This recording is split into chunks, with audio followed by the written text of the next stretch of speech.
오늘 우리에게 주시는 하나님 말씀 구약 성경 출애굽기 20장 3절 한 절 말씀입니다.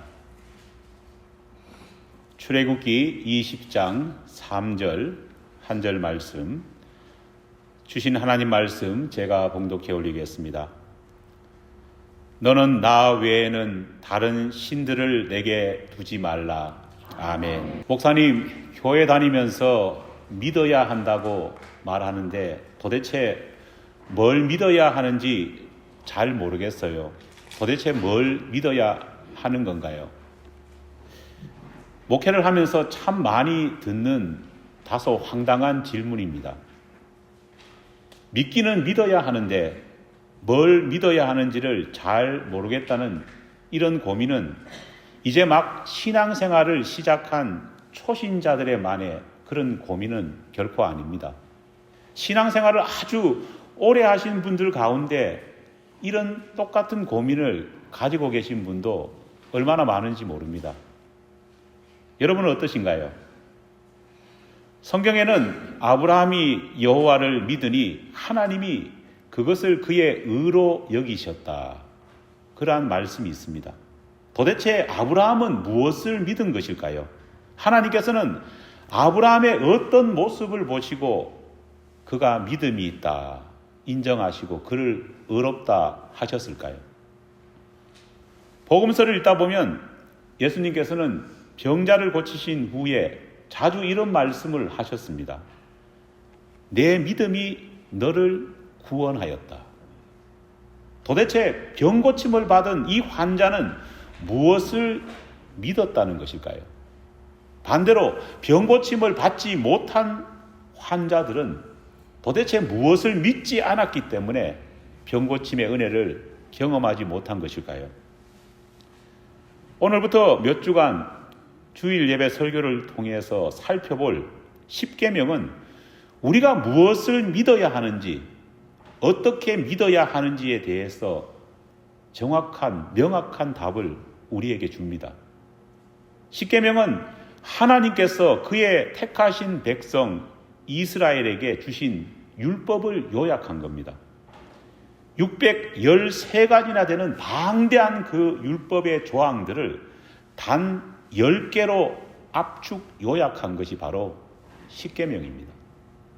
하나님께서는 이 십계명을 친히 한 상의 돌판 위에 새기신 다음 모세를 통해서 이스라엘 백성들에게 주셨습니다.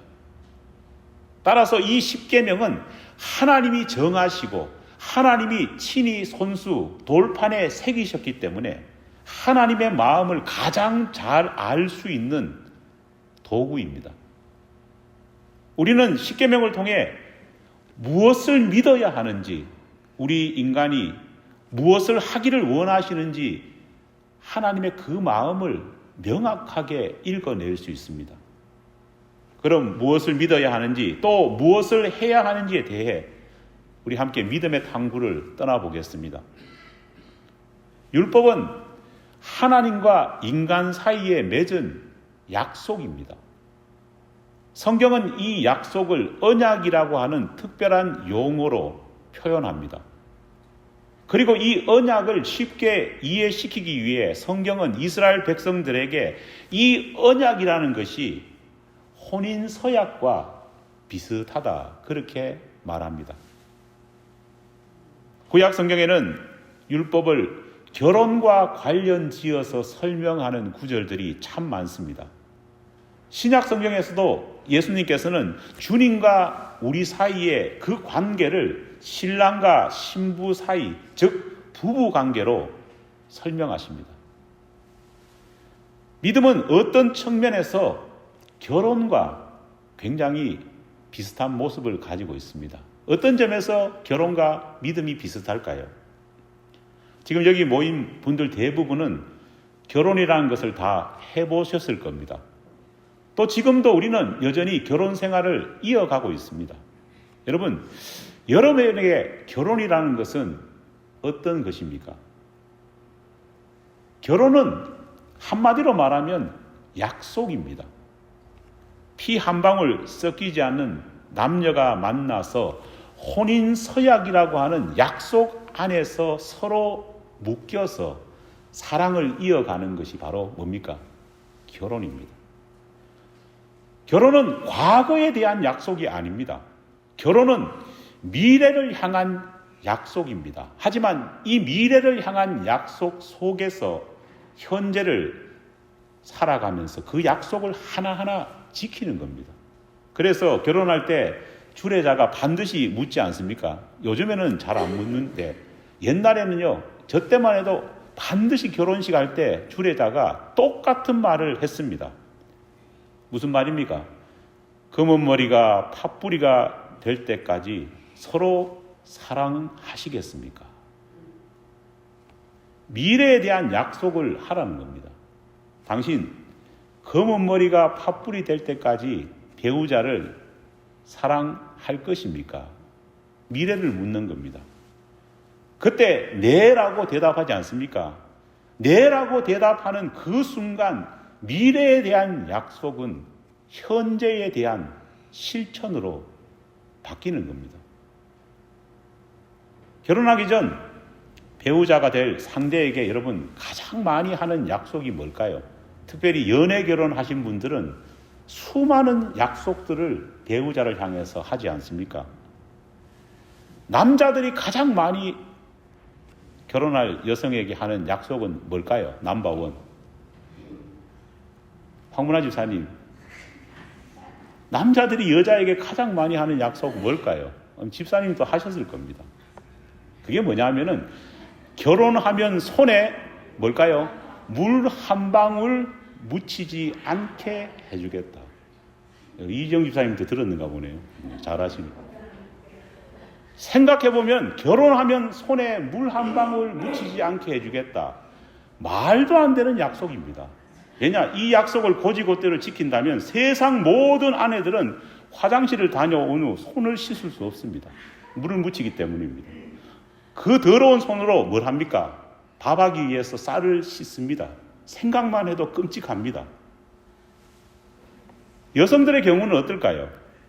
최근 문화일보가 결혼을 앞둔 여성들에게 물었습니다. 결혼할 상대 남자에게 어떤 약속을 가장 많이 하십니까? 베스트 5를 정해서 신문에 올렸습니다. 넘버 5가 뭐냐? 바가지 안 긁을게요. 지키기 어렵습니다. 넘버 4가 뭘까요? 돈 아껴 쓸게요. 넘버 3, 시댁에 잘 할게요. 그리고 넘버 2는 뭘까요? 아침밥 꼭 차려주겠습니다. 이것도 참 힘들죠. 어떠세요? 여성 여러분들은 이 넘버 5부터 시작해서 넘버 2까지 다 잘 지키고 계십니까? 그렇다면 여성들이 배우자가 될 남자에게 가장 많이 하는 대망의 1위 약속은 여러분 뭘까요? 가장 많이 한다는 1위 약속은 바로 항상 당신 곁에 있을게요. 흥미로운 것은 같은 날 같은 신문에서 발렌타인스데이를 맞이해서 기혼 여성들에게 지금 상태에서 남편에게 가장 받고 싶은 선물 5가지를 또 이야기해 보라고 했습니다. 5위가 뭐냐? 꽃다발이었습니다. 4위가 지갑 혹은 가방이었습니다. 3위가 향수였습니다. 2위는 뭘까요? 예상했던 대로 현금 캐시입니다. 그렇다면 기혼 여성들이 가장 남편으로부터 받고 싶은 대망의 1위 선물은 여러분 무엇일까요? 예? 그것은 며칠이라도 남편 없는 곳에서 혼자 여행하고 싶은 겁니다. 제발 며칠이라도 우리 남편이 내 눈앞에서 사라지기를 원한다. 이런 대답을 했습니다. 여러분, 결혼하기 전에는 당신 곁에 항상 있을게요.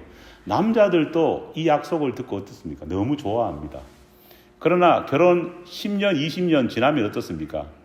이런 약속을 부인이 하면은요, 남성분들이 가슴이 철렁거립니다. 여성도 어떨까요? 당신 곁에 늘 있고 싶습니다 말하지만은 결혼 10년, 20년 지나면은요, 여성들도 제발 우리 남편이 어디 좀 갔으면 좋겠다. 나 혼자 여행하고 싶다. 이런 생각이 바뀌는 겁니다. 결혼은 약속이라고 했습니다. 믿음 역시도 약속한 것을 끝까지 지키는 겁니다. 우리가 하나님을 처음 만났을 때 하나님과 맺었던 약속 하나하나를 지키고 나가는 것이 뭐냐? 믿음입니다.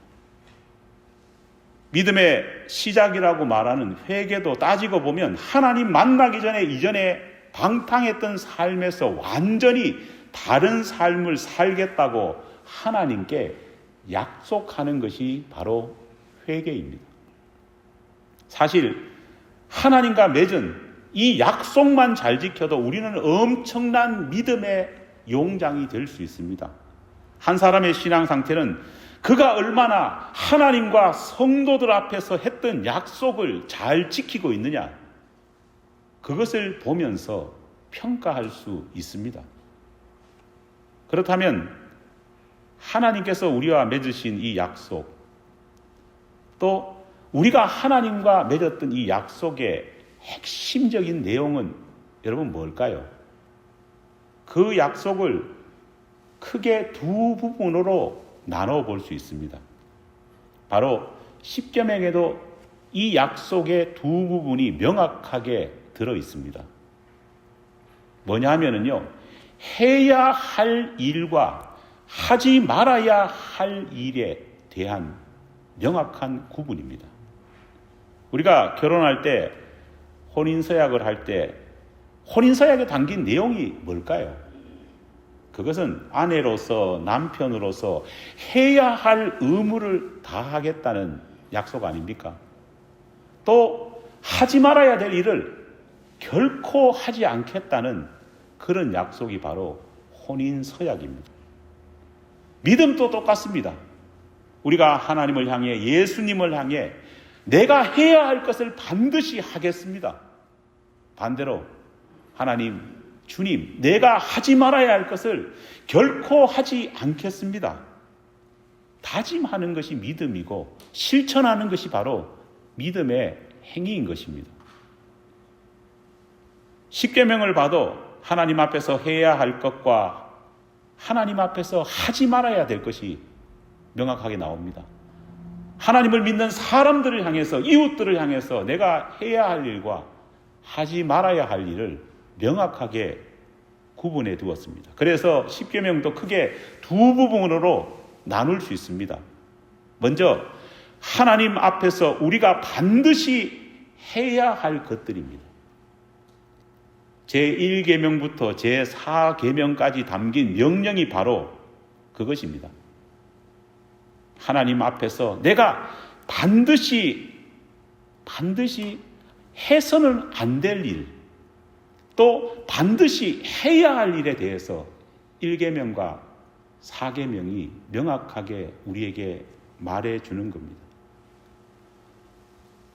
두 번째가 5계명부터 10계명에 달린 것인데, 하나님을 향해서 또 특별히 이웃을 향해서 내가 반드시 해야 할 일과 하지 말아야 될 일에 대해서 또 여기에도 분명한 모습이 담겨 있는 것입니다. 특별히 5계명에서 10계명까지는 이웃들을 향해서 결코 하지 말아야 될 일들에 대해서 무게중심을 두고 있습니다. 오늘 첫 번째로 10계명 가운데 살펴볼 제1계명은 하나님 앞에서 반드시 해야 할 일, 또 반드시 하지 말아야 될 중요한 계명이 여기 들어 있습니다. 출애굽기 20장 3절 말씀입니다. 너는 나 외에 다른 신을 내게 두지 말라. 이것은 하지 말라는 것입니까? 동시에 반드시 해야 된다는 내용이 들어 있습니다. 두 번째 계명인 너를 위하여 우상을 만들지 말라. 이 계명과 첫 번째 계명은 연결되어 있습니다. 믿는 자가 가장 행해야 될 믿음의 행동은 하나님 외에 다른 신을 믿지 않는 것입니다. 믿습니까? 예수 외에 다른 구원자가 없음을 굳게 믿는 겁니다. 오늘 우리 시대에 만연하고 있는 종교다원주의가 있습니다. 우리가 종교다원주의를 배격해야 되는 이유가 뭘까요? 하나님 외에 다른 신들을 믿는 것이기 때문입니다.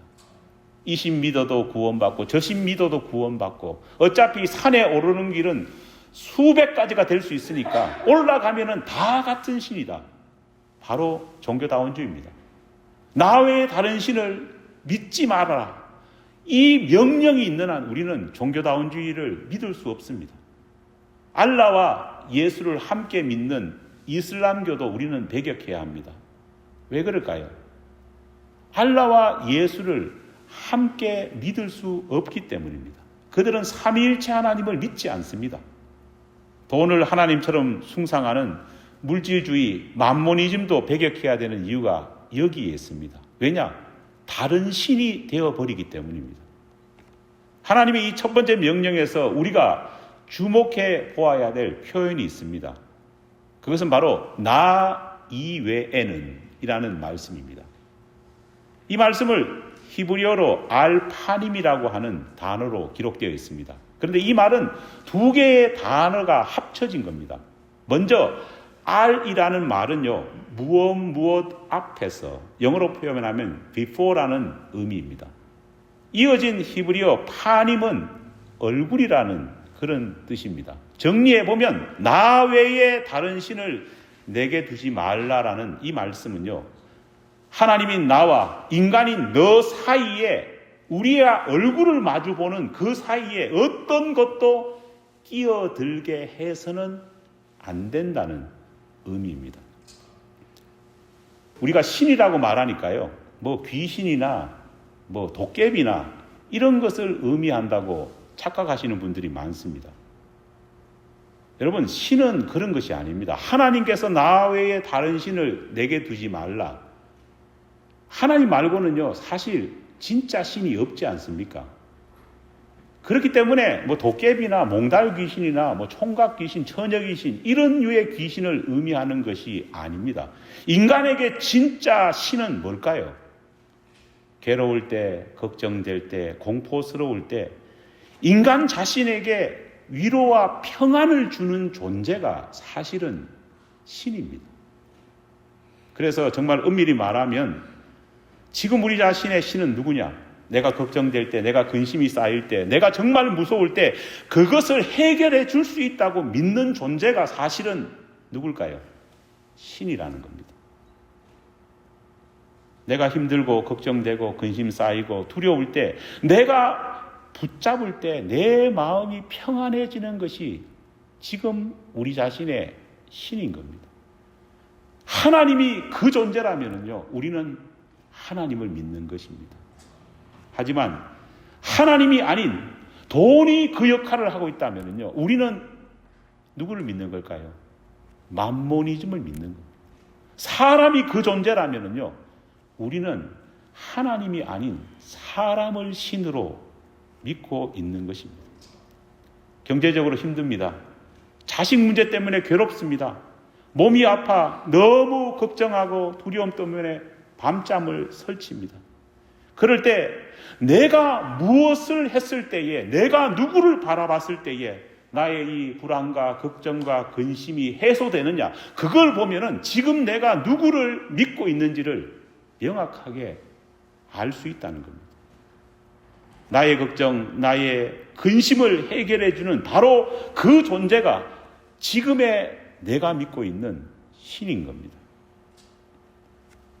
우리 모두가 바로 이 존재가 하나님이 되어야 될 줄 믿습니다. 만약 우리의 걱정, 근심이 돈에 많고 적음에 달려 있다면요, 우리는 하나님을 믿는다고 말하지만 누구를 믿고 있는 겁니까? 돈을 믿고 있는 겁니다. 불안합니다. 그런데 누군가가 나에게 돈 한 10,000불 정도 어카운트에 넣어주면요, 그 모든 근심이 사라진다. 지금 내가 누구를 믿고 있는 겁니까? 돈을 믿고 있는 겁니다. 어떤 사람의 근심과 걱정을 풀어주는 존재가 바로 신이고, 그 존재가 하나님이 아니라면요, 우리는 우상숭배를 하고 있는 것입니다. 하나님보다 더 절대적인 영향을 끼치고 있는 존재는 우상입니다. 우리 가운데 그러한 존재가 없습니까? 하나님과 나 사이에 얼굴과 얼굴을 마주대는 그 사이에 끼어드는 존재가 있다면요, 그게 바로 우상입니다. 그렇기 때문에 내 자식이 우상이 될 수도 있고, 내 취미가 우상이 될 수도 있고, 내가 가지고 있는 귀중품이 우상이 될 수도 있다는 말을 하는 겁니다. 정말 내가 죽을 만큼 컨디션이 좋지 않습니다. 죽을 것 같아요. 정말 내 기분이, 내 상황이 최악입니다. 여러분, 그렇다고 해가지고 여러분 직장에 나가지 않습니까?